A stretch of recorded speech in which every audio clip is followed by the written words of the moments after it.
What you are listening to is real. The participants are not actors. They are actual litigants with a case pending in the squared circle. Both parties have agreed to dismiss their cases and have their disputes settled here in our forum, the Turnbuckle Debate.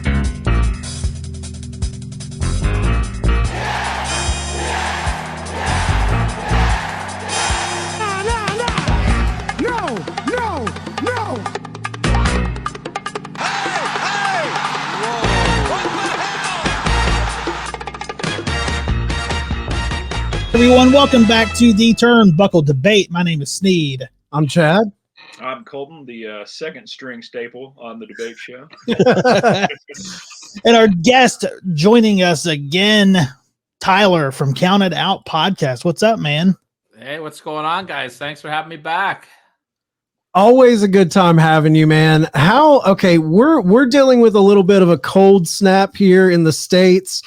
What is it like up in Canada in your neck of the woods, dude? It was atrocious last week, or 2 weeks ago, I guess, when this is airing. We had a big snowstorm, which I had to drive my girlfriend to the airport in. So that was no fun. But we're Canadian. We're used to it. But I'm a terrible Canadian. I hate being cold. I need to be somewhere nice and warm. Put me up with my feet on the sand or, in the water. But we're surviving. It's pretty good. It's been pretty good this week, and it's supposed to get nice. So let's ride that out. That's awesome, man. And you got, for the video listeners, you got to shill off your shirt, man. Yeah, we got the official Counted Out with Mike and Tyler t-shirt. This shirt creeps the hell out of me because I'm not used to seeing myself on a shirt. So Mike and I, we do a lot of work with a promotion in Barrie called Barrie Wrestling. And we went out for drinks after one of the show, and Mike was wearing this shirt to the bar after, and I was just staring at myself while I was getting drunk, and it was like, it creeped me out and turned me on at the same time. I don't know. It was this weird mix, but you can get these at prowrestlingtee.com if you want that creepy turn-on sensation. So what's been going on with Counted Out Podcast, man? Let us know, where can everybody find you? What have you guys been up to? Counted Out Podcast, I feel like we are the most overachieving podcast on the planet. We deserve nothing that we do, and nobody really knows about it. So, no, I'm just kidding. We're on a roll. The last 6 months have really been great for us. We've been very, very lucky. A lot of really big interviews. We've had guys like Jack Evans, Homicide, Eric Bischoff, Dory Funk Jr. So it's been just mind-blowing for me. Right now we are doing our part 2 of our year-end show. We count down the top 7 moments of 2022, my version of that list. So we're joined by 7 different guests. It's the biggest show that we do the whole year. So on this episode we have Impact Wrestling's Tom Hannafay, we have Homicide, we have Vince Russo coming in. I'm missing Jonah's on the show as well. Local wrestler Van Landen is a great talent, and who's the last one I'm missing? There's one name I'm missing. That's Wei Ting from Post Wrestling, who is a big influence. Nice. So big show, fun show. It's my favorite show of the year. So you guys can check that out at countedout7.com and hit us up on YouTube. We're trying to build the subscribers coming in the next year. That's awesome, That's dude. Great, man. That's a lot of good guests. Homicide, Dory Funk Jr., you got me right there. That's all I need to hear. Dory, for me, if nobody clicked on that episode and listened to it, I would not care because I got to talk to Dory Funk Jr. It was just I couldn't believe it as it was going. And then personally too, we're really establishing ourselves in the Ontario independent scene right now. So I'm doing the ring announcing for Barrie Wrestling, which you can catch on IWTV all the time now, which is nice. We're working with Destiny Pro Wrestling. They're bringing in the Motor City Machine Guns for the next show. Just a lot of really fun stuff going on with Counted Out. So we're pretty hyped up about what the new year could bring for us. That's awesome, man. It sounds like a lot of great stuff going on over there for you. Yeah, I'm just riding it out, man. It's just, this, as you guys can attest, sitting back and doing this is the dream, man. It's just something we've all loved doing. And to be, just this much into any of it, it's all I could ask for. So we're extremely grateful for anybody that's ever listened to us and for every guest that's come on the show. I just love meeting everyone, all of the fan base that are in, what you and us and everyone does, like you said, just to be a teeny tiny speck, a grain of sand in the beach that is pro wrestling is very cool. Like it was super cool. Like 2 weeks ago, I was sitting on my couch and I got an email from Impact Wrestling, and they're like, "Hey, we have Deonna Purrazzo in 20 minutes. Do you have time to do it?" And I was like, "Yeah." Like that's so cool for me, right? It's just like, oh my god! And then all of a sudden, no preparation, boom, I'm on there with Deonna Purrazzo. We have a great conversation, and we're very fortunate that got picked up in a lot of news sites. So it just makes me so happy to do. And a lot of people don't realize, I think, the grind that we all put in to do this. You know what I mean? There's a lot of people that just do this, just friends shooting around, shooting the shit. But there's some of us, that take it a little bit further, and not to discredit any other podcast, because I love what everybody does, but to reach out to all these people and to build your reputation and to just take that pride in your craft, I guess, and to be respectful of the business, I think, is the most important thing. And that's why I love coming on your guys' show, because I'm very respectful of what you guys do, and I love your opinions. I can't wait to debate a little bit with you guys tonight. It's going to be fun. I appreciate it, man. I appreciate that. Definitely, man. And I think that's a great segue into our first topic. And if you guys are ready, we'll get right to it. Let's do it. All right. First topic of the evening is AEW's rebranding too similar to WWE? Now, this is going off of that 15-second teaser video. Yeah. So it's a very small sample size we're judging this new rebranding off of, but it did get the internet wrestling community a buzz with different opinions on it. So I figure, what the hell? Let's critique those 15 seconds. Man, I'll start off. I don't think that it's too similar. I mean, I guess I can see where people got hot about it, because I mean, the color scheme is definitely, you got the red, you get the blue.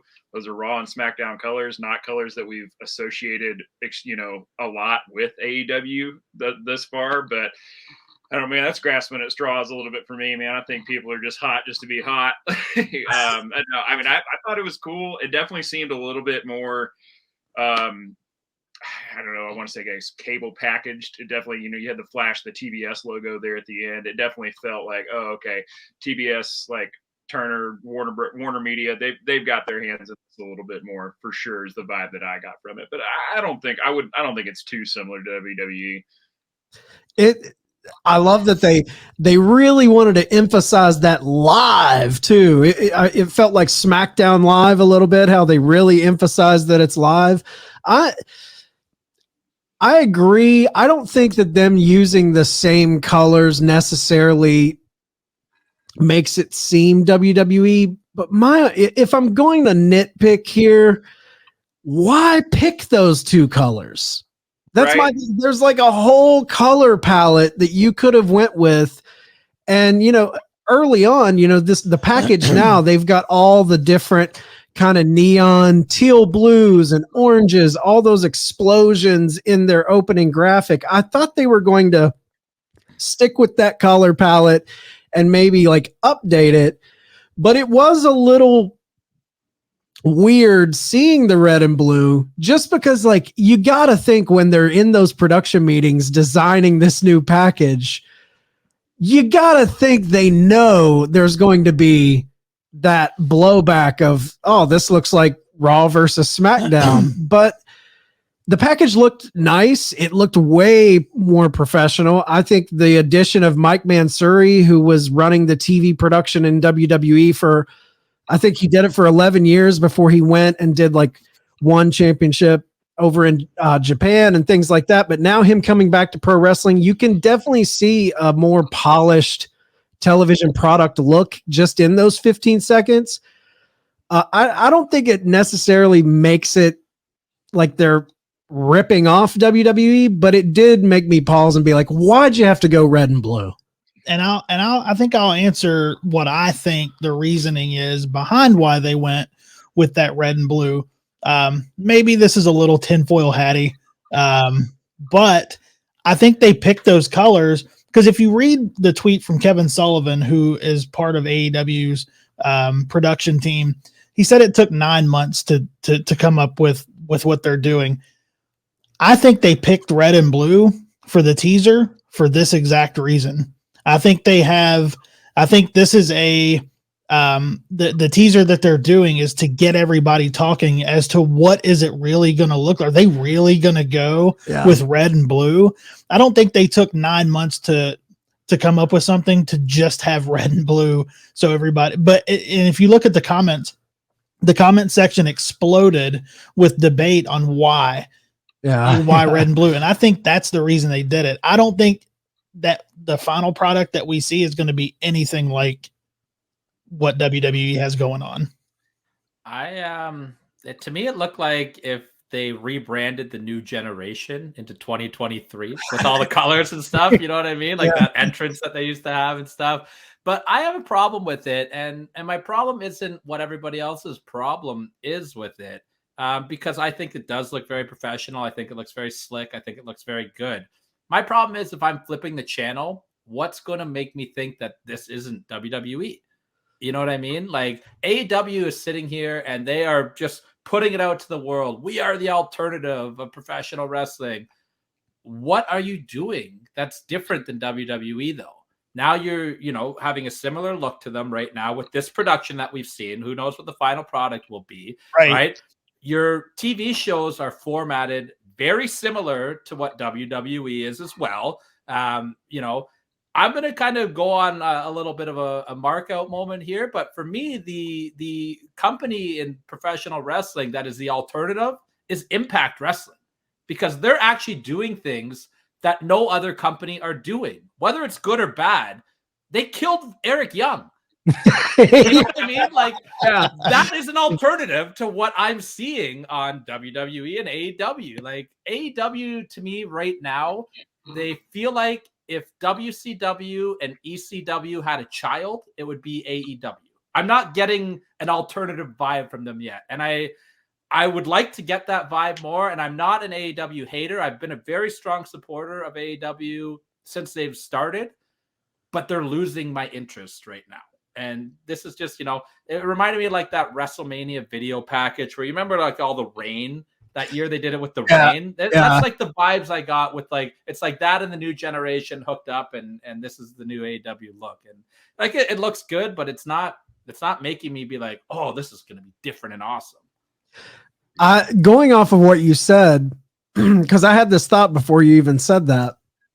Do you think there was a method in that madness? Do you think there's anything where they're thinking, we go red and blue, maybe we can kind of fish hook in some of those casual viewers and get them thinking, what's this WWE show?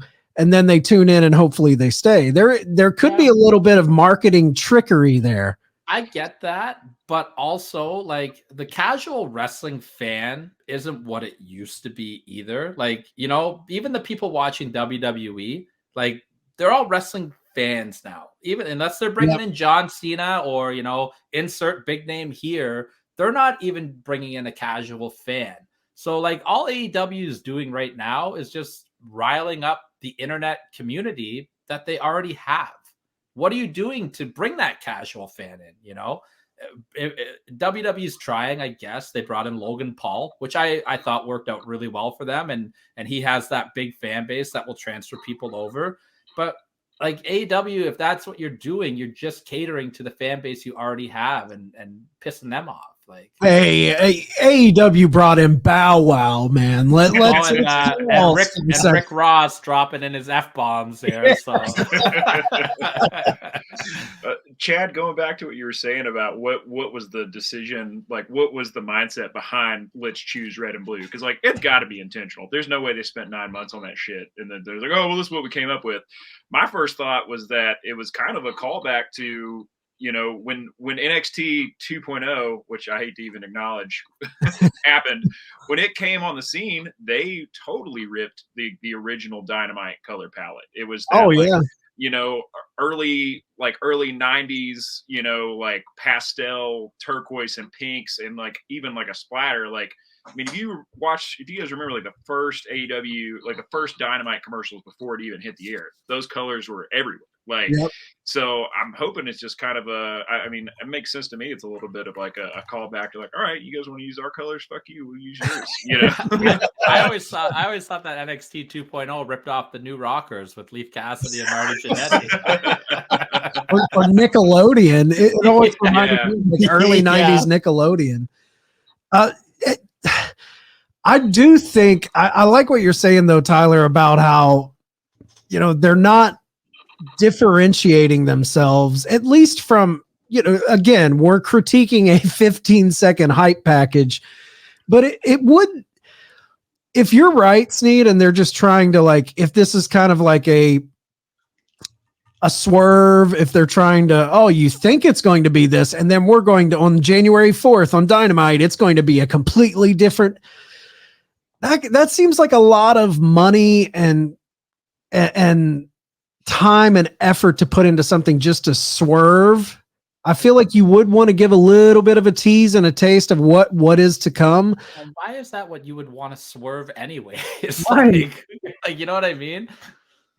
Yeah. I think it'll still be around what's going on. I just don't think the color palette's going to be the same. Yeah. I hope not. I really want something to, we have been calling for this on the flagship show for months and months of, we need a set switch up. We need a new stage. We need we weren't really beating the drum of changing Dynamite per se, as much as you need to change your pay-per-views. You need to change Rampage. You need shows to feel different than the other shows.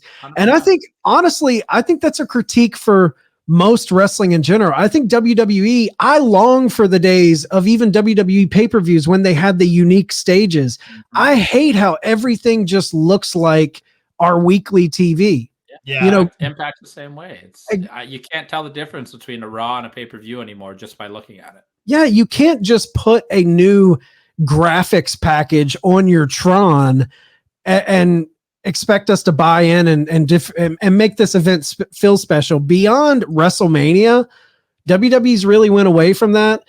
AEW has never really done big set changes. I think some of their pay-per-views, they will kind of configure their screens differently, but as like far that as Floortron every now and then, right? Yeah. But I would like to see company. I know it's money. I know it's a money thing. You're building a stage for a one-off. I get it, but come on, man. I feel like when you do stuff like that, the fans grow to know, like, if we put especially AEW, where you're paying for pay-per-views, they know if I put my $50 down to buy this event, I know it's going to feel special. It's going to feel big. And if fans get to know that, I feel like you're going to get more people wanting to buy to see what they're going to do this time, instead of just doing a kind of Dynamite stage setup on steroids, you know? Be the alternative. Be something different. Show me something that's not the same thing WWE does. You know, when AEW first started, not that the sets were different or anything, but, you know, Cody comes out and smashes a throne with a sledgehammer. I was like, holy shit, that is something I did not expect to see. That is different. That gave it a bigger feel to me, right? Yep. Now it's like I watch the Forbidden Door and what was the last pay-per-view? Full Gear? Was that the last one? Full Gear, yeah. What was the difference between those two pay-per-views if you just put it on the television? You know what I mean? If you just put it on and paused it with a crowd shot, or you know what I mean, like that pullback shot, would you be able to tell the difference? Right. And also stop going to Chicago so much, AEW. Sorry. I had to get that out of there. The last event they had that I thought truly was like unique and they were doing different things was the Revolution prior to the pandemic. Yeah. When they gave all of the fans, I think, wristbands, and all of these wristbands lit up in coordination with the music. Yeah, they were in sync with it. That's a Taylor Swift move, and it was awesome. Yeah, it was very, very cool, man. I loved seeing that. I agree. Well, I guess, 15 seconds of video. We'll see what happens when we do see. I'm actually in agreement that I don't think that the rebrand is going to look anything like the video either. I think this is just like, here we go, something different. But I mean, I kind of wish that they would do what WCW did back in the day. They did a Nitro, I believe it was actually right here in Toronto, where I think Hogan and like DDP had a brawl and they destroyed the whole set. And then next week they came out with the new set. Like, that's cool. Like at least they incorporated into the storyline, right? Like that would be cool too. My last thing I want to say, as far as just like setting yourself apart and talking about the sets not being unique, is Mike Mansouri was on Renee Paquette's podcast, and she asked what he thought he could bring to AEW. And one thing he said, and I'm very excited about it, is he thinks unique entrances for wrestlers to help build their character. I think that's one of the extremely weak parts of AEW, and that's one of the extreme strong points of WWE, is how they will set people apart by their entrance, where it's not just guys walking out of the AEW tunnel. I think the only unique entrance we really get in AEW is House of Black, Yeah. But I would say Jericho as well. Jericho's entrance is very different, and I'll be the first person. There is actual video proof when AEW was in Toronto. I went to Rampage. I was in the front row, and I'm on camera singing Judas with Van Landen from Barry Wrestling. Plug to Barry Wrestling and Van Landen, and we're having a great time singing Judas. Like that was fun. That was different. I like that. You know? They caught me and Chad too. Yeah, exactly. Front right? row, Yes, right. It's fun. We do a countdown show at Count It Out. Top 7 moments, because 10 is too easy and 5's not enough for a debate. That's what we go with, right? We've done top 7 WrestleMania entrances because they're spectacular and awesome. Yep. Give me that, AEW. Let me do a top 7 AEW entrance list of all time. You got to do that. You have to do that. So hopefully Mike Mansouri brings that to AEW. Well, I think that's a perfect segue for the next topic. So we can talk about so we'll move right into that. The next topic of the evening. What is one goal or New Year's resolution that WWE, AEW, GCW, and Impact should work on achieving in the next year? Now, Tyler, this is the question that you brought to the table, so I'll defer to you, let you go first. All right. Well, let's start with WWE, since they are still, the number 1 company in the world, right? I didn't put New Japan in here just because I don't follow New Japan enough to know what they would even need. But with WWE, I want them to have a plan, not for who beats Roman Reigns, because eventually somebody has to beat Roman Reigns. I want them to have a plan in place for what's going to happen with that person after they beat Roman Reigns. Because that is the big thing. Anybody's going to get that pop. Anyone's going to have that moment and beat Roman Reigns. And it's going to be a real big deal, because anytime that Roman Reigns fights right now, it feels like The Undertaker at WrestleMania. And there's that tension in the air, that anxiety a little bit. Like, that's the vibes I get. Is he finally going to lose this belt? And it's going to be a great moment when he loses it. You have to capitalize and have a plan in place for this person after. Let's just say they pick Cody to beat him. If they put Cody with Austin Theory the next month, it's a waste. I'm sorry, not a knock on Austin Theory, but that doesn't keep my interest of him beating Roman. Have a plan in place for your post-Roman Reigns. Yeah, we should go just company to company. Yeah, okay. That's good. For WWE, I think I want their follow through to improve. And this kind of relates to what you're talking about, Tyler. I feel like they set things up very nicely in the beginning, like Bray. Yep. Bray, man, that comeback and the build up with the White Rabbit, it was so expertly done. But then it just kind of turns into just another storyline. I feel like they had something that really felt special. It really felt unique and big and something we'd never seen before. But in recent weeks, it just feels like something we've seen every week with this weird Uncle Howdy thing. Like, the follow through with WWE, I feel like is lacking. I wish they would And I know they do have plans, and a lot of things like, you hear the reports that they have plans for it to be Cody or The Rock against Roman at Mania, or maybe both, one on each night.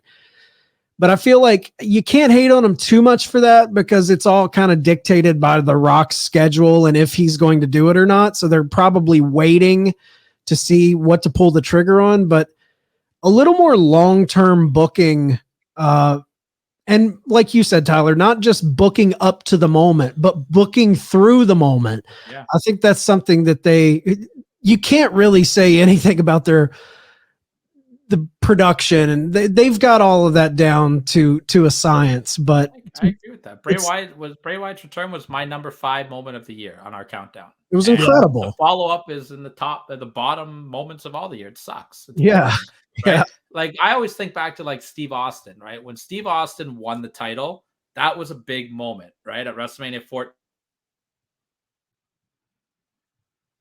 I think we lost. Did we lose him?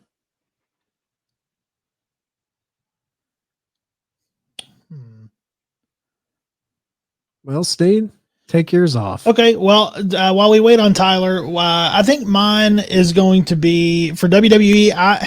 I want to see them break out of the box a little bit that they're in.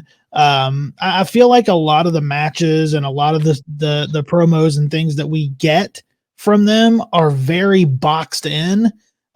We talk about this a lot, and I'd really just like to see them break out of that and give a little bit more freedom and creative freedom to promos and make it feel a little bit more on the rest, on the wrestler themselves. Yeah, Tyler, you froze up. I don't know if you. Yeah, I don't know what happened there, but I'm assuming you're talking about promos. Did I catch you into that? Give them some more promo freedom. Yeah, a little more promo. I love that. freedom. I love that as well. I think that's a great one.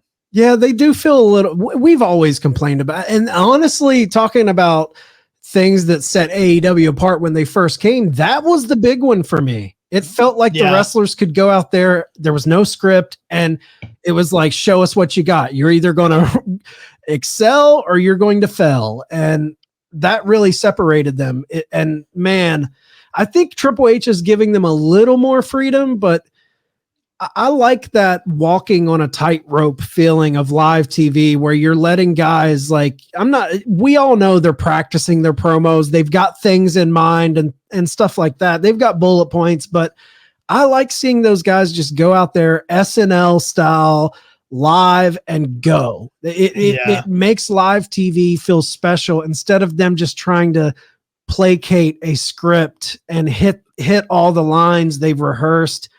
That's a great one, Sneed. Can you imagine if they gave The Rock a scripted promo back in the day? Oh, you know what I mean? Like, it's just like you give these guys bullet points and trust in your talent. If you have these guys signed to the WWE, you think, like, in your mind, Triple H and the WWE, these are the top talent in the world because we are the top company in the world, right? Yep. Have faith in who you're signing. Here's Here's your bullet points. Go out there and don't let me down. And if you let me down, guess what? Well, I'm not putting you on WrestleMania this year. Yeah. You know what I mean? Earn your place. I don't need a 2-night, 4-hour, 8-hour WrestleMania. You want to get on WrestleMania, do your job, and there's your reward, right? Right. Yeah, you can't cut a good promo on your own. There's 20 guys right behind you ready to take your spot, Think about all the fun moments that we would have missed out on in the Attitude Era. And I'm not a huge Attitude Era guy. I don't think it holds up very well. But like when The Rock's glasses fell off, for instance, and Mick Foley picks them up and hands it to them. Like, you know what I mean? Like, stuff like that, you gotta run with it. You gotta give these guys the chance to do it. Like, and that will make the talent work harder. It will create that competition. You can't write a promo and hand it to Bray Wyatt and be like, okay, now just do it like Bray Wyatt, because that's not what he would say. Like, let these guys be their character and trust them to get the point over. What do you got for WWE, Colton? Man, mine is just my resolution request for them is just do more with less, man. Like, get your damn camera cuts under control. I mean, we all bitch about it all the time. Like, I can't stand it, dude. Like, just give me less cuts. Like, don't fix it if it ain't broke. Like, there's nothing wrong with, classic camera work for wrestling. Like, just stick me on a wide shot. give me a close up when we're putting, really laying it in. But like, there's so many unnecessary cuts. I do not need the turnbuckle angle from any fucking company. It's not necessary for me. I mean, call me old school, but I don't need it, man. Just a wide shot and a couple close ups here and there. I don't need 65 fucking cuts in a 4-minute match. And if somebody's getting jumped, please stop shaking the camera and zooming in and out. Right. Zoom in and out on the chair shots. That's the worst. I hate it, man. It makes me nauseous. Yeah. Like I'm a drinker, man. I drink my Jack Daniels. Like I give myself the spins enough. I don't need any help from Kevin Dunn. Like, can you imagine if I was trying to make a point on here and every time I make a point, I start doing this to make it seem? That's when I'd start R-bombing your guys' invites to come on the show. I'm like, oh, those guys are good, but fuck, I'm going to puke every time I come on the show. Camera works awful. Yeah, I mean, I've had multiple times where it's been a good match and the camera work from WWE is taking me out of it. But Tyler, to come, kind of jump off what you were saying too, doing more with less, I'd like to see WrestleMania go back to being one night. Yeah. Like, Yes. 100%. Like, I mean, I think it was great to make it a 2-night show the first year of the pandemic because, all right, shit, we've been planning this huge event all year long. And then guess what? Nobody can come. Not allowed to have an audience. I absolutely think it was great to have a 2-night consolation prize in that situation. It is not necessary anymore in the same way that a 3-hour Raw is not necessary. And I don't think we're ever going to get I don't think USA is ever going to let them get out of an extra hour of TV. It's all money there, but I'd like to see more with less. I think, instead of having, 10, 12 hours of WrestleMania now between 2 nights, like give me one 6-hour show with a pre-show. Yep. And have every WrestleMania needs one let me up match. You need to be able to get up, go to the bathroom, do your thing. Yeah. But I don't need 2+ hours of shit I don't care about. Like, just like when did it become like WrestleMania is a participation trophy award show? Thank you. That's what I was going to say, man. I don't need the whole roster on WrestleMania. If you don't get yourself over, then you don't get on WrestleMania. Exactly. Like, that's Yep. Give me 4. You want to give me WrestleMania? Give me 4 hours with the pre-show. Give me 5 hours, 6. Sure. I agree with that. I want a 4-hour show. I want the best talent on that show. Give me the best matches, and that's why it's WrestleMania and it feels special. I don't need to watch. I'm sorry, and I don't mean to like disparage people, but like I don't need to watch Apollo Crews and Big E in an IC title match with no build to it. Right. I don't need to watch matches like that. They get 4 minutes. Like I don't give a shit. It's WrestleMania. Make it feel special. I'm with you, man. It's like the Super Bowl. Like every team wants to be there. But not every team gets to make it. Only the Cincinnati Bengals will be there this year in the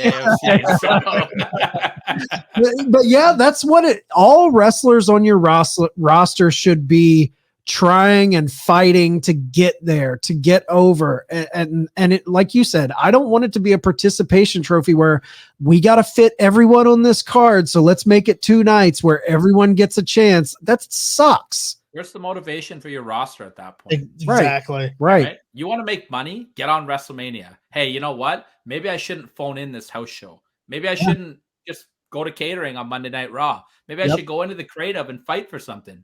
Give me 3 minutes and let me make it into 8 minutes the next week. You know what I mean? Like in-house competition, if done properly, and we can talk about that with AEW a little bit later, is really healthy. Yeah. I'm all good for creative. I do with I manage a restaurant, and I tell my entire staff, if you want the best shifts, just come in and work the hardest, and I will take care of you. Yeah. Right? And that's the way life should be. That cream rises to the top. A wise man once said. Oh yeah. So instead of moving into AEW, let's go to Impact before we bounce. Let's save AEW. I think that's a good little main event here. Let's do Impact. All right, Impact Wrestling. I want to see them continue to build Josh Alexander, and I kind of want them to like take that Samoa Joe Ring of Honor pattern from back in the day and just keep making Josh the best ever. Because in my opinion, he was the wrestler of the year. I think he had the best matches, the most consistent matches. The title run is great, but I don't think they have anybody on the roster that makes sense to beat him yet. So just don't. Just let him keep having the best matches every year. And guess what? people are going to start to take more notice of that product.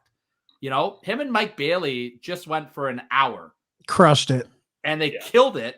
And everyone's saying it's the match of the year or one of the matches of the year. And that's what Impact needs right now. They need that buzz. I haven't seen it personally, but like Mike Bailey and Josh Alexander, they wrestled in a parking lot 20 minutes away from my house for a promotion called Destiny Wrestling, who we do work with as well. We've witnessed them in our area. We know what they can do. Let Josh show the world. Impact Wrestling needs to make him a monster, Samoa Joe style, Ring of Honor.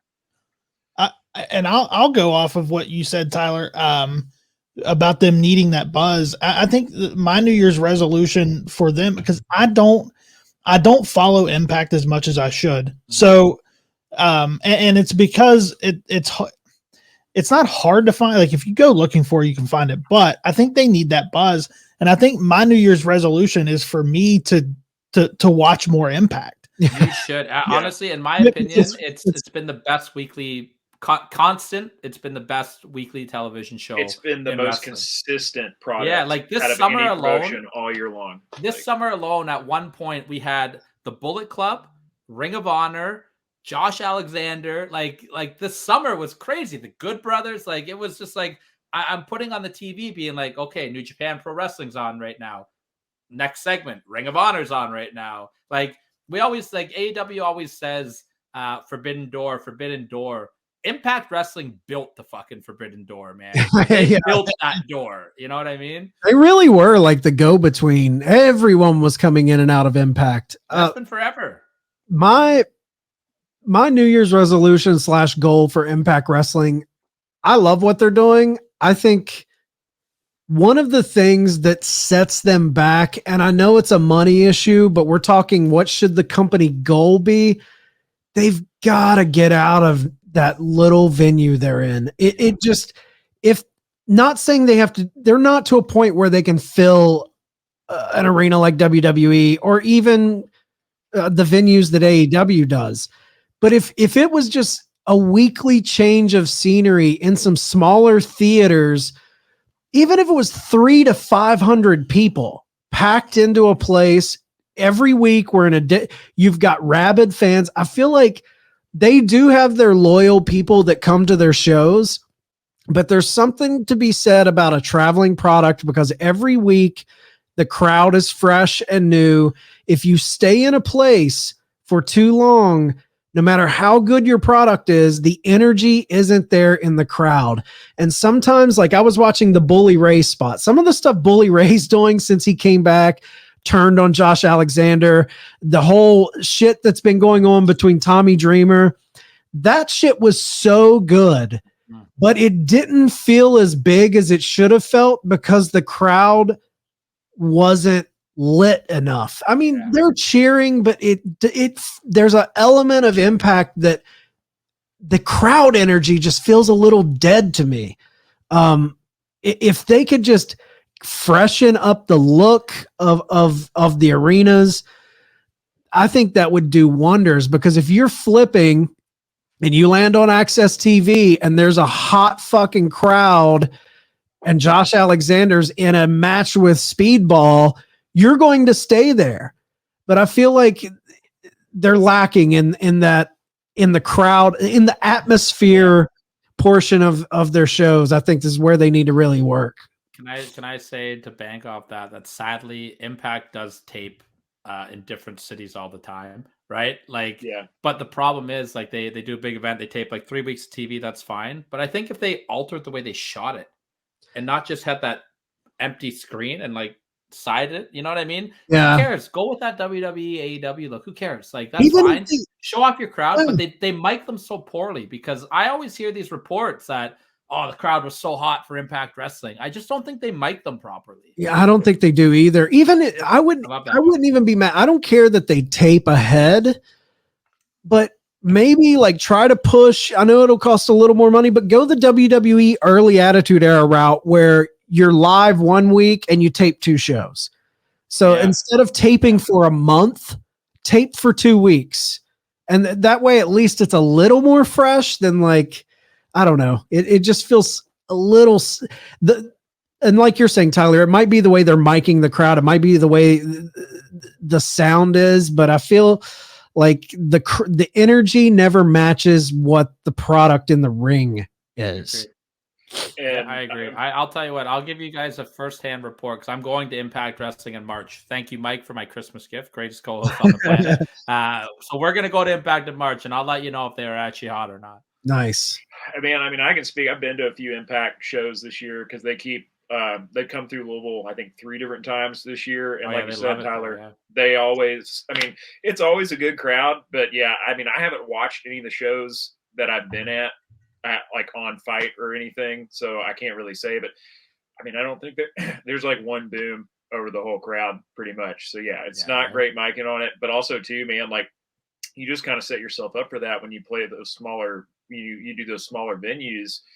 Because, I mean, the crowd is just smaller. Like, we'll pack the house out, but there's only so many people you can fit in there. So when you're shooting a show with less than 200 people, when there's that normal lull that you would hear in, like, an arena the size that even the ones that AEW is doing shows in, like, there's that kind of under roar of just people generally talking. And, like, that shit's not happening at Impact shows. Like, when me and a few other diehard wrestling fans that are doing our damnedest to, go all but lose our voice to keep the crowd sounding hot, lit off for a minute to catch our breaths, it's dead silence in there. Like, it's I mean, I think my resolution for them would be kind of what we were talking about with AEW, spice that setup a little bit, especially for the pay-per-views. So I was at the last pay-per-view they had where Bully Ray pulled Josh Alexander's wife over the guardrail. That was one of my most favorite live wrestling moments in my entire life. It was incredible. It was awesome. Like, and to see that coming from a promotion the size of Impact, I feel kind of bad being like, oh, my resolution for you is to spend more money on your set, because I know that budget, is limited compared to, bigger promotions. So, I mean, I feel bad even giving them that, but they always do at least 2 nights in Louisville. They do like a pay-per-view show and then either a taping for weekly, I'm assuming is what it is. Yeah, that's what we're getting in. I don't really know. Like, I go to both nights as long as there's not an AEW pay-per-view on that Saturday, because they usually do a Friday and Saturday. But I got to be honest, I don't really know which one I'm at until they make a point to announce it, because the set's the exact same. Like, you might get one side of the ring skirt's got Sacrifice on it, or Hard to Kill or something like that. But that's pretty much all you're getting. So, I mean, something to the set, just something to the stage. You want to put some kind of tunnel structure or something like AEW's got, just to make it feel a little bit more special. All right, GCW resolutions. GCW, I'll keep it short because I'm not a big diehard GCW guy either. My co-host Mike loves GCW, and to me they were kind of a little bit of a letdown in the last year, because they came into the year with a lot of hype off that Hammerstein show, and I don't feel like they capitalized on it. But GCW, I don't know if it's going to be this year. I don't know if it's going to be next year or the year after, but I really hope that they're making a plan for life without Nick Gage, because he's kind of GCW. Oh, yeah. And, there's only so many miles on every wrestler, and without Nick Gage, I don't see a draw in GCW right now. So I hope that they're making a plan to get ready for life without Nick Gage. My resolution for GCW is, I get that they're an independent, they're a live product. They're not weekly TV. I get that, but they need more top to bottom stories. They need stories from the bottom of their card to the top of their card for me to truly invest in it. We had a streaming show on the Turnbuckle Tavern YouTube channel called the fucking GCW show, and we covered it, but it became hard to cover because there wasn't, it was just, you're following a live show, a live independent show where for the people in those cities, it's awesome. You're getting GCW product, but to follow week to week, they would have, the Matt Cardona storyline at the top. They would have Moxley and Nick Gage at the top, a storyline kind of pulling you in at the top of the card. But they need to really round out their divisions, build some stories to keep me like truly invested. I think it's the same for me. Like, watching the events, it just seems like I'm just watching matches. I want to see some storylines. I just feel like there's not any storylines outside of the 2 or 3 top ones that they have. Title changes don't feel special sometimes because there's nothing behind the title change. You got to give me the why as to why I'm watching these guys wrestle. Outside of Matt Cardona, it's just match, nothing, right? Yeah. Yeah, I don't follow GCW as closely as I should. I think I mentioned earlier this year on another debate show, I went to my first GCW show less than a month ago. They had a one afternoon only show over across the river in Jeffersonville, Indiana. And I mean, I think just piggyback off developing off story. I mean, the show I saw did not have a death match, which I guess is rare for GCW. So I'd like to kind of see them continue doing that. I feel like it's part of developing stories, not pigeonholing yourself into one type of match. I mean, yeah, granted, nobody is doing death matches the way they're doing them or as often as they're doing them right now, at that level with that kind of exposure. But I like to and I don't know if that was intentional or if that was because the athletic commission around these parts are kind of strict on that kind of shit from what I understand. I think that's actually why they were in right? Yeah. So I think that's why they did the show in Jeffersonville instead of Louisville, because they couldn't get away with hardly anything weapons-wise. Jim Cornette might drop dead of a heart attack on the spot if there's a death match in Louisville. So, well, yeah, I got a friend that owns a venue. I mean, I might get in a lot of trouble and get a lot of fines, but we maybe book one over here before somebody figures out.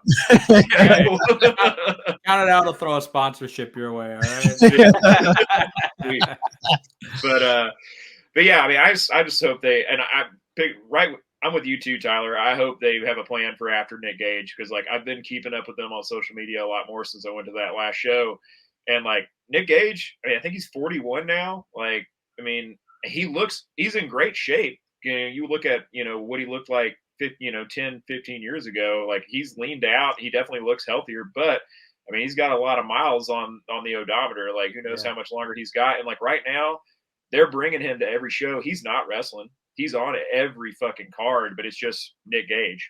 Nick Gage is going to come out first, and he's going to hype the crowd up, and he might come be a part of one promo segment towards the end of the show. But I'm kind of the opinion, man, is you don't have anything for him. Don't just kind of bring him out here and trot him out. Just to him down.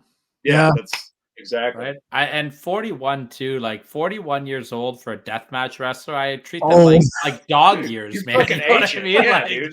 It's that's 80 years old for a normal person, right? I think the way they're doing it with the pay-per-views, they need to follow that early TNA model. When TNA's Impact show, you had to buy it. I think it was $5 pay-per-view to watch their weekly shows. Mm-hmm. They need to follow that. If you're going to give us 2 to 3 events a month, treat it like it's your weekly TV, and we will tune in, and you have your stories top to bottom, and build the next guy to replace Nick Gage. Let us know who that is. They just announced GCW coming to Toronto, which is awesome. But all of us over here were not as excited for GCW as to see if Nick Gage will get into the country or not. That's where all the hype is right now. It's is Gage going to get over? So I don't know. That's going to be the story to tell. AEW New Year's resolution. Okay. AEW, I want you to put, not you, sorry. I want these 4 individuals to put their money where their mouths are. And I'm talking about the Young Bucks, Kenny Omega, and CM Punk. AEW built this promotion around Kenny Omega and the Young Bucks. You guys are executive vice presidents. CM Punk, for 20 years now, or however long it's been since you dropped the pipe bomb, I've heard you say nothing that you want to change the wrestling business. Well, as an executive vice president and as the voice of the voiceless, shut the fuck up, do business, bring Punk back as a heel, and try your best to not look like hypocrites, because they all just look like morons right now.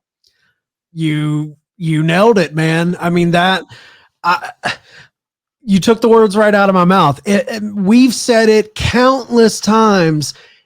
I hear a lot of talk, especially from Punk, about you gotta do what's best for pro wrestling. Well, put your fucking egos aside and give us a transcendent story for AEW. You know because what, though? I'm sorry to cut you off, though. I actually put the majority of the heat on the Young Bucks and Kenny in this situation because your management, EVPs, your management, yeah. Punk is a talent. Wrestlers have fucking egos. You know what I mean? That comes with the territory.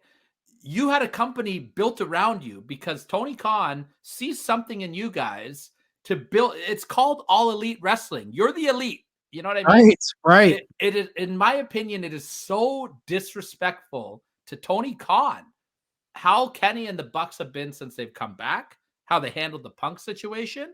Tony Khan has gone out of his way to not talk about CM Punk.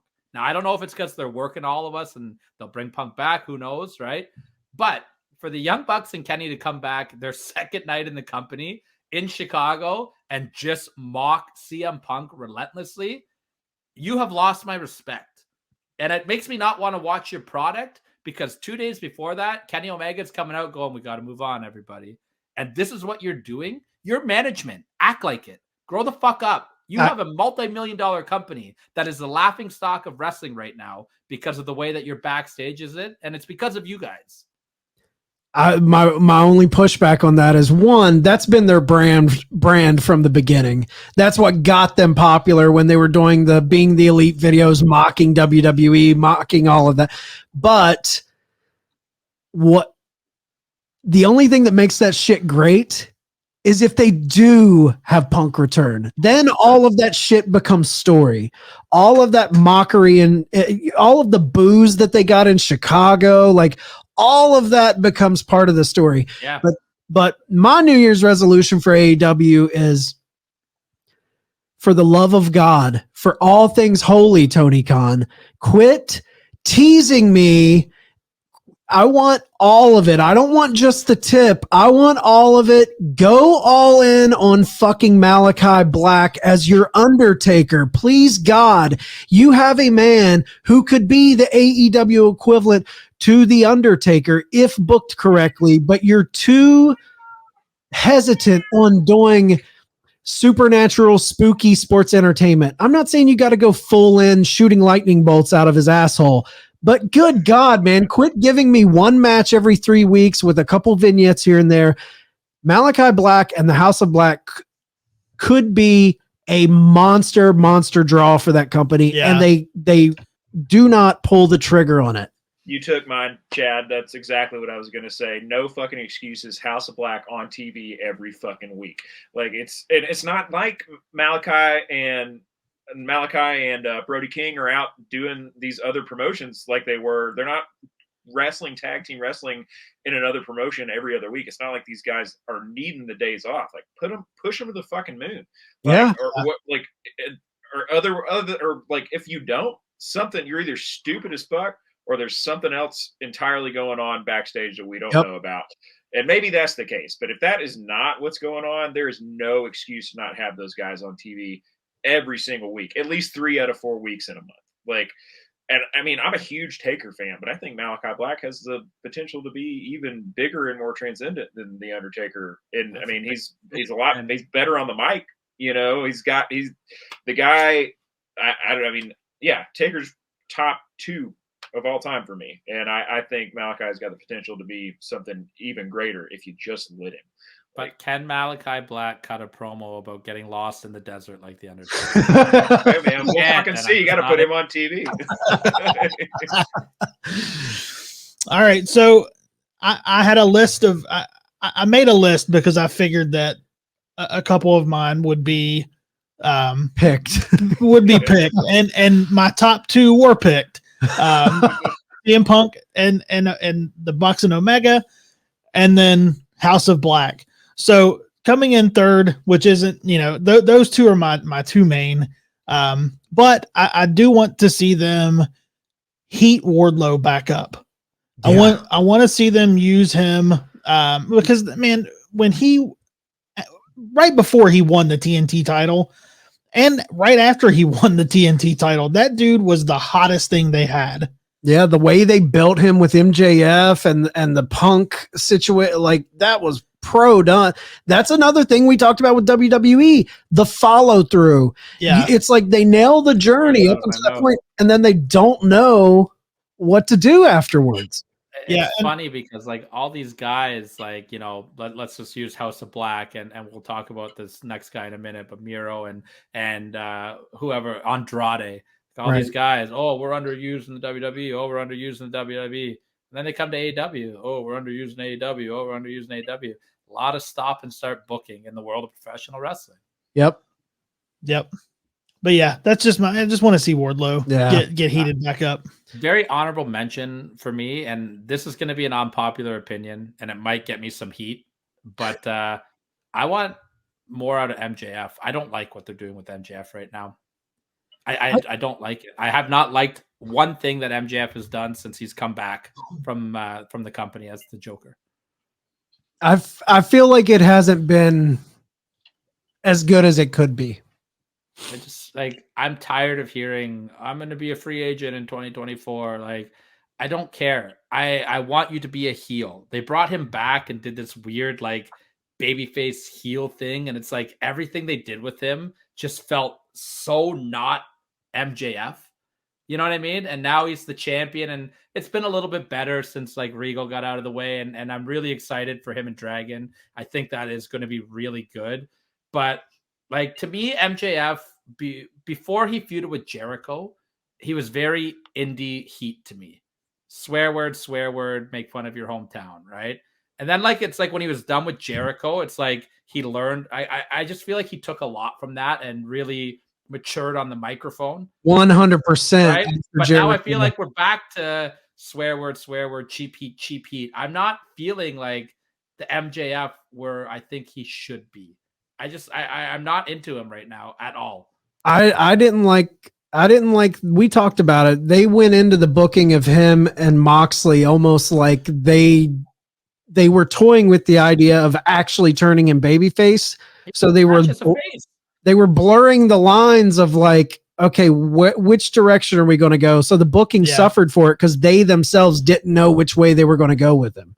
Yeah, but and also like they brought him back, and you couldn't predict if it was a shoot. You couldn't predict that press conference, right? But nobody gave a fuck about MJF's return, right? And then he cut this promo in Buffalo the next week, and he came out wearing a Bills jersey, and I was like, what is this? Like, and then he healed it, but it's like, this is so stupid. Why are you coming out and even pretending to be a face? Like, this makes no sense. And then he's like, oh, I'm a face. Oh, he did that weird shit. And then he took it off and said, I'm going to wipe my ass with this jersey. It was just weird. The whole thing, he has not felt special since he's come back. He had this little aura to him before he left at that hiatus. And since he's come back, it's just, it's felt forced to me. Very early Roman Reigns. I feel like he's in a problem too, where there's so much time before Revolution at the beginning of March. They're kind of like, do we go full throttle with this American Dragon? And then they have a match before, like, can we stretch this all the way to Revolution? Yeah, I don't think so, right? Like, you got to think that but again, hopefully they have a plan, right? But I mentioned this, and I'll plug our podcast because you got to be a South-Mark Brothers. But over at Counted Out 7 on YouTube, we had an interview with Eric Bischoff, and it happened to coincide right after that Buffalo promo. And I said to Bischoff, would you ever let one of your talent go out on TV if you didn't have him signed to a long-term contract and promote that I'm going to be a free agent? Because you're going to look really stupid if he does leave. Like, if MJF leaves, AEW has lost all credibility as far as I'm concerned, because you let this guy go on TV, say I'm a huge star, and then a bigger company took you away. I've said it from the beginning. I think he's already locked up. Yeah, I think so too. You have to. You can't be that naive, especially in the world of professional wrestling. If Brian Pillman has taught us nothing, is you cannot be that naive to let that happen. I would put money on it. He's already locked up, and that's going to be the story: is him taking the title and to WWE at the end of the year. Like, I wouldn't be surprised if he's holding the title when 2024 happens. But talking about disgruntled employees, AEW, you want to move to the next topic? Yeah, Steve? let's go. Final topic of the evening. Should AEW cut Miro for refusing to lose in storyline? Scary picture. I don't think this is a tough one, man, because like on one hand, you don't want, they've got the stigma of the locker room cancers, whether you're someone who's putting that on Punk, if you're putting that on Andrade, people wanting out of their contracts. I feel like it's kind of calmed down in AEW. I feel like the locker room has finally kind of came back around, but I think the issue is perception within wrestlers in AEW and WWE.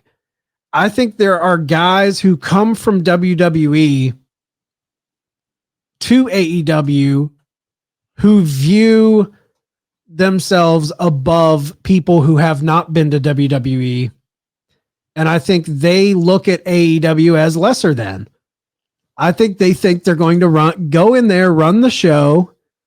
Andrade, Miro, and I think it's also a problem of AEW has too many people on their roster. And there's always going to be someone upset that they're not being used when you only have 3 hours of TV a week. And let's be honest, they really only have 2 hours that they're utilizing, like in a primo spot, 8 p.m. on a Wednesday instead of 10 p.m. on a Friday.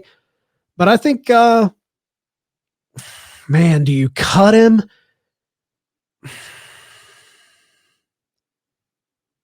I'm going to say no. I don't think you cut him.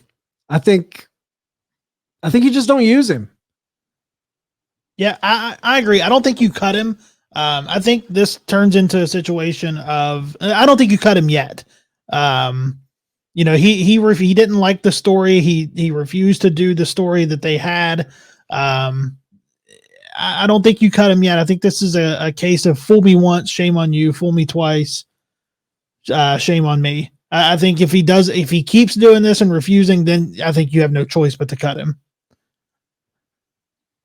Man, I'm going to play devil's advocate here. I say cut him. I mean, don't get me wrong. I love Miro, but I think it kind of sets a bad precedent, which is something that Tony doesn't need any help doing. I mean, he's already got, Punk running off the rails. And like you said, too, Tyler, like the way that Kenny and the Bucks have acted, like, you're the owner of this company, man. Are you just going to let the wrestlers run it all together? Like, I mean, I get it. I totally get not, liking a storyline and having some feedback, but like, you got Rusev Day on your resume, brother, not Austin 316. Like, do the fucking job if asked. Like, right. Like, who are you? Yeah, don't get me wrong. Fucking loved Rusev in WWE. Big fan of Miro. Wish they would do more with him, but that's the thing. They're not. They're not doing much with him. And if everything they're bringing him, he's just poo-pooing because he thinks he's big time. Like, dude, you haven't been on TV, but half dozen times in the last 9 months. Who the fuck are you big timing now? Like, He's only had 4 matches this year. Right. So, yeah, I mean, keep him.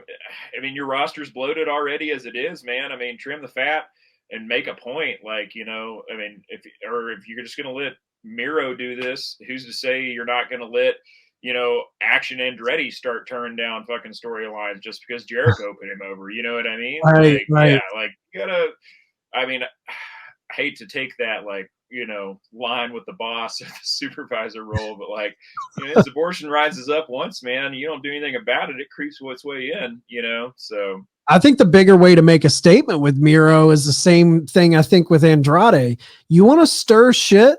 I'll fucking pay you to sit at home and you won't be able to wrestle. Yeah. Like I don't want to set a precedent of, I don't want someone in the locker room stirring shit. But 2, I don't want a precedent of all you got to do is create some chaos and Tony will cut you to go do what you want to do. No. Do you want to set the precedent, though, that all you got to do is create some chaos and you'll get paid to do nothing? Yeah. But I think wrestling today is different than the 90s. I think there are wrestlers that would be paid to do nothing, but I think the difference between like late 90s wrestlers and wrestlers today, a lot of the time you hear wrestlers being unhappy, it's because they want to work. I feel like wrestlers I'm today gonna want disagree. to work. I'm going to disagree on this one because wrestlers have a lot more ways to make money now than they That's did. true. back That's true. then, right? If I'm Miro and I have the option to sit at home and get paid, while my wife has an OnlyFans that will make more money than I'm making, and she has a successful acting career. You know what I mean? Like, okay, well, I'll just sit at home and not wreck my body for you, and then I'll go on Twitch and make money, and I'll do cameos and make money, and like you can't set that precedent. Tony. But here's the thing with that: fame is fleeting. You have to be in the eye of the public to consistently keep that interest. If you're sitting at home, I mean, I guess you could be on social media, but when you're not on TV, it's the same thing with Mandy Rose we talked about last week. Like, I was all for, should WWE fire her?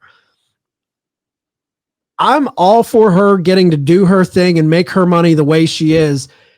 But at a certain point, she just becomes another OnlyFans girl. And until she picks up the phone and calls AEW, until Miro picks up the phone and calls New Japan, or you know what I mean? Like, absence in wrestling makes the heart grow fonder. As long as it's not too long, then you're just how long does he have? Before he's at a bingo hall signing autographs.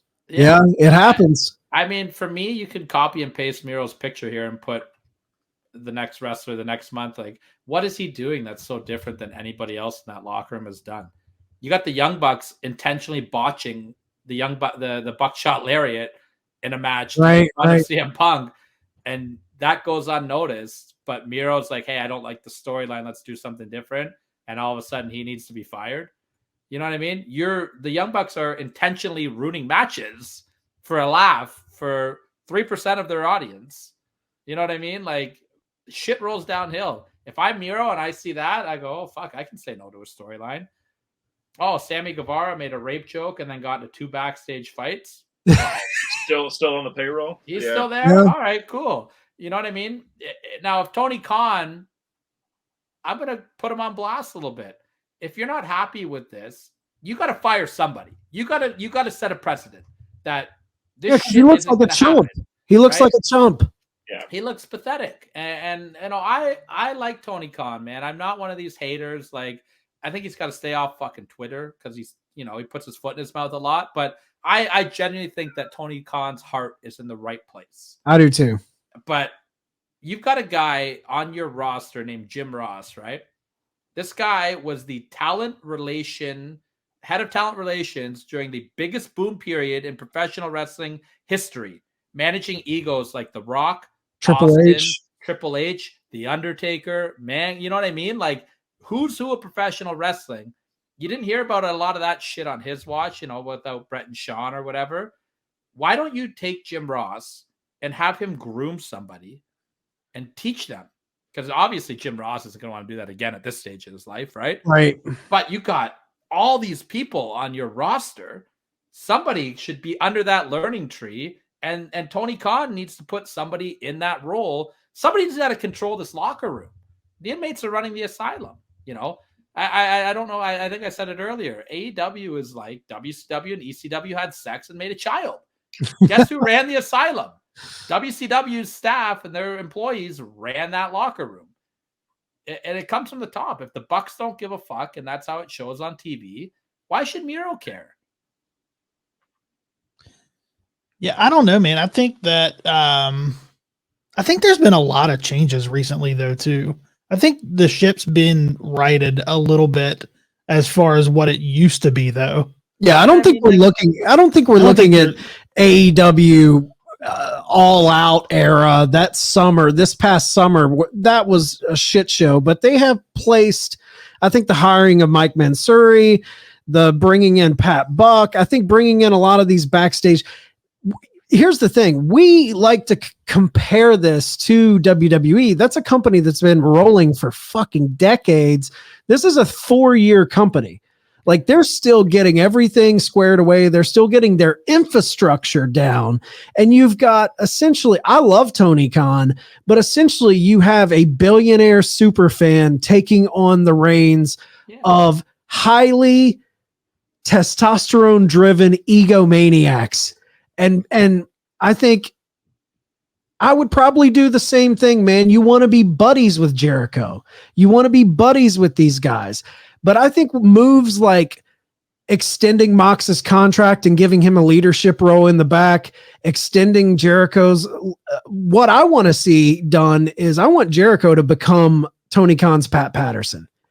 That guy that Vince had to lean on, who can tell him that's a shit idea, that's a great idea, call him on his bullshit.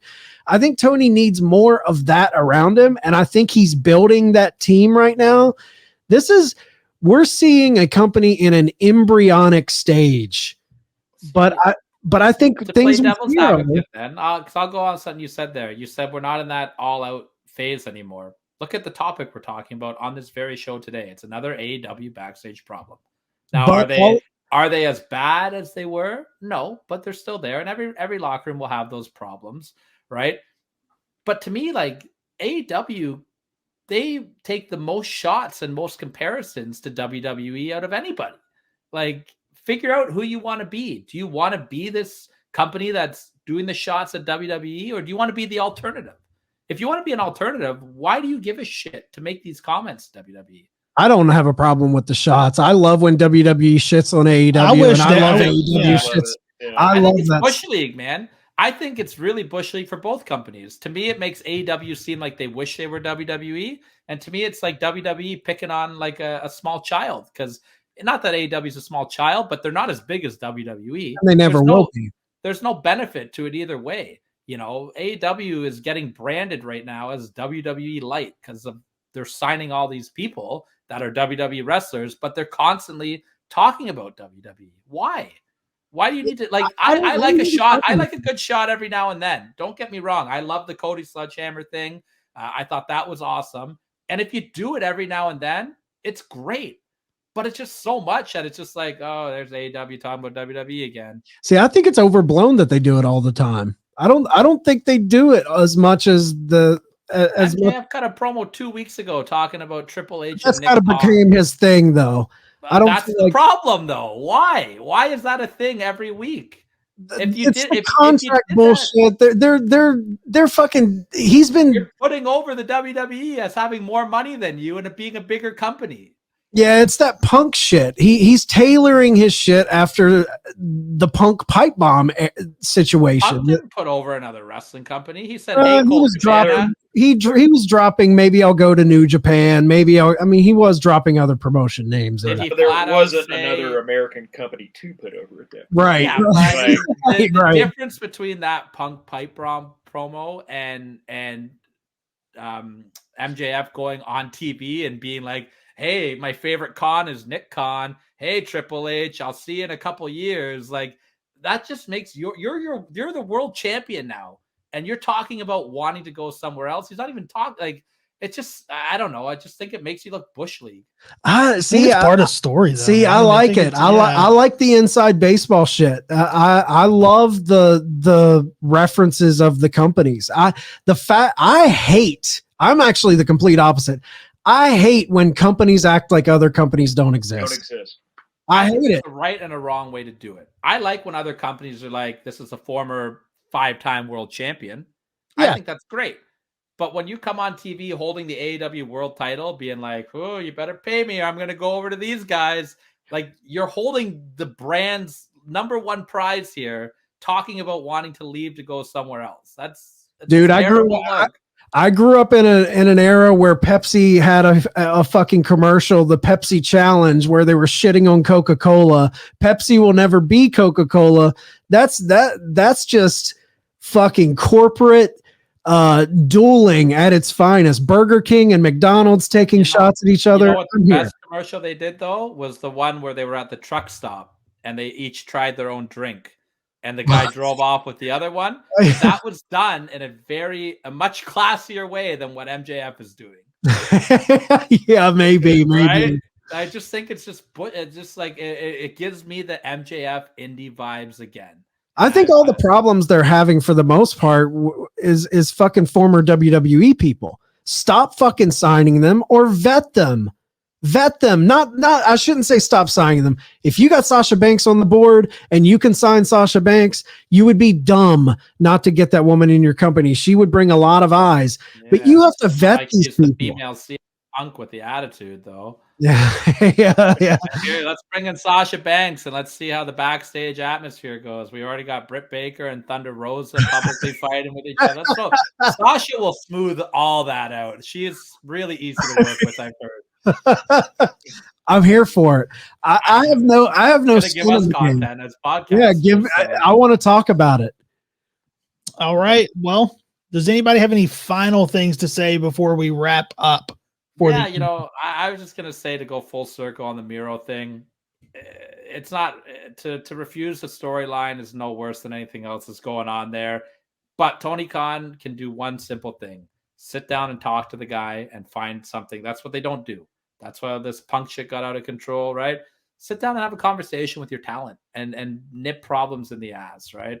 But I think that is what they're doing, though. Fire them and make an example. This shit's not going to stand anymore.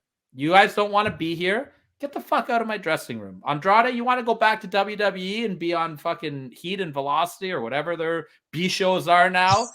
Guess what, buddy? You begged to leave WWE to come to AEW. You didn't get over at WWE as a star on the main roster. You didn't get over at AEW. Maybe the problem isn't us. Maybe it's you, brother. Miro, you got a problem?